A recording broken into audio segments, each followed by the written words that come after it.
Pine, Chapter 1. Maybe, if you have nothing to do one day, you could go north, and if you do, and keep a little east as well, you will, just before you get out of the country altogether, reach a town called Rotworth. It isn't much of a town, and if you were going fast, you might not even see it. But it's there, with its 2 stores and its church, and the post office that belongs to old Mr. McTosh, and the Peacock Dairy, and a few other buildings that have long since lost their signs. And just after you have gone through Rotworth, if you take a left and travel on, a few miles only, you will get to Sorry. Nobody lives in Sorry. Nobody but Hugh Pine, that is. When you ride the Sorry road, you may see him walking along under his big red floppy hat, which hangs down and covers most of his face and leaves the rest in a shadow. You can see his white whiskers sticking out from under the hat, so you know he is old, and you can see his thick coat, so you may suppose that he feels cold, as many old people do even on a hot day. You'll wave at him, of course. Everybody waves at each other up there in the northeast, for there aren't that many people about, and it's nice to know that you aren't alone. Hugh Pine always waves back.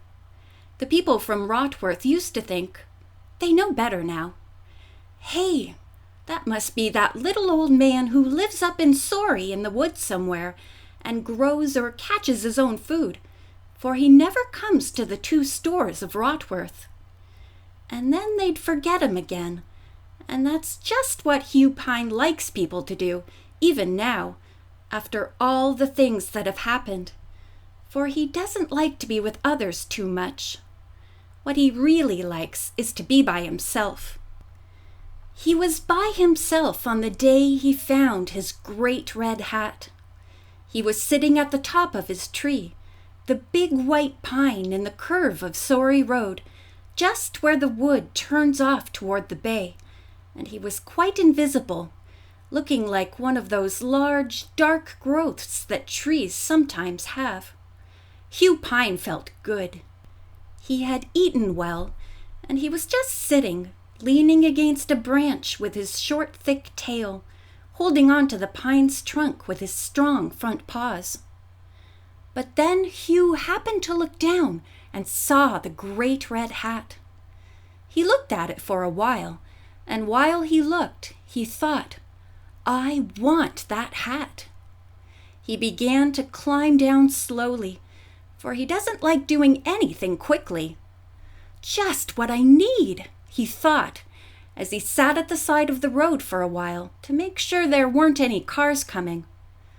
If I put that hat on, I'll be safe. He crossed the road, grabbed the hat, and humped back. He didn't run, for, like all the others of his kind, he had never learned to run. He sat down at the foot of his tree and put on the hat. When he saw that it fitted his small head exactly, he gave a kind of small roar to show his pleasure, and then he got up and the hat fell off. So there he was, back where he had been all his life, a porcupine without a hat. An animal 30 inches long, although he looks longer because of his thick bulging coat, in danger of losing his life any time he gets on the road, because a car may drive over him and leave him stone dead. A stone dead porcupine with 4 stubby legs pointing at the sky. Hugh Pine grunted bad-temperedly. It had seemed such a good idea when he was up in the top of the tree. With the great red hat on his head, the cars would see him, and they wouldn't drive over him. He looked at the hat lying on the fir needles near his feet. On the head. It has to be on the head. He got up, grunted again, and kicked the hat. Then he sat down again and thought some more. After a while, he put the hat in his mouth and carried it to the white pine.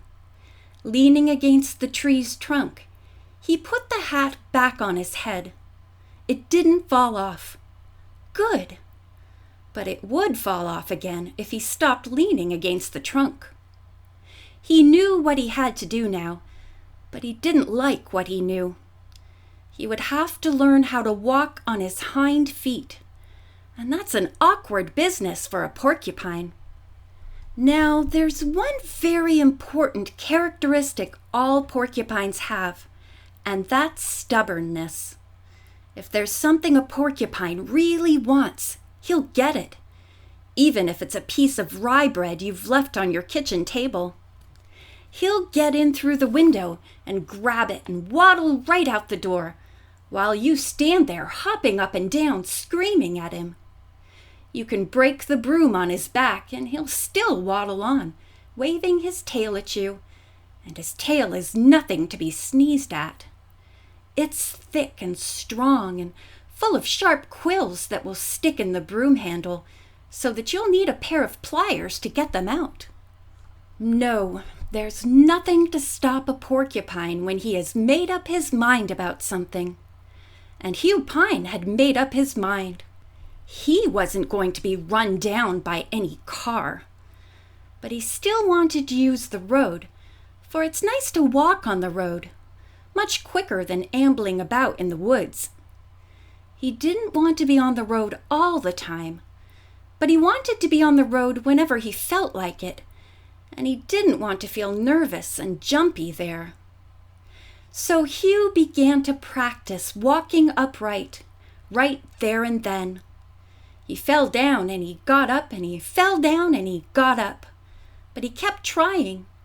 He found another tree, not too far from his own, and walked from one tree to the other and back again, over and over and over, until he got sleepy. Then he climbed back into his tree, found his favorite branch at the top, and fell asleep.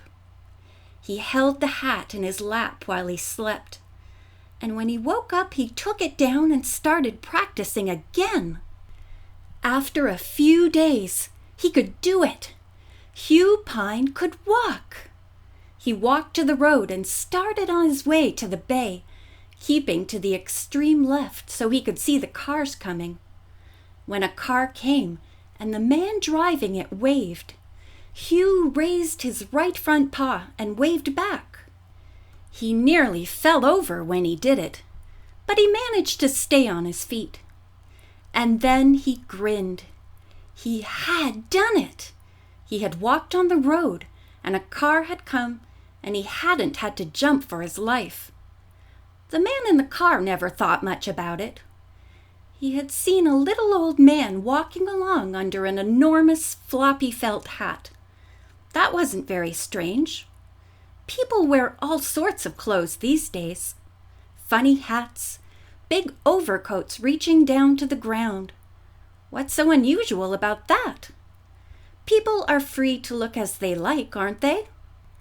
But the man in the car had wondered who that little fellow in the big red hat might be. What could be his name? Hugh Pine didn't have a name then. This is how he got his name. End of chapter 1.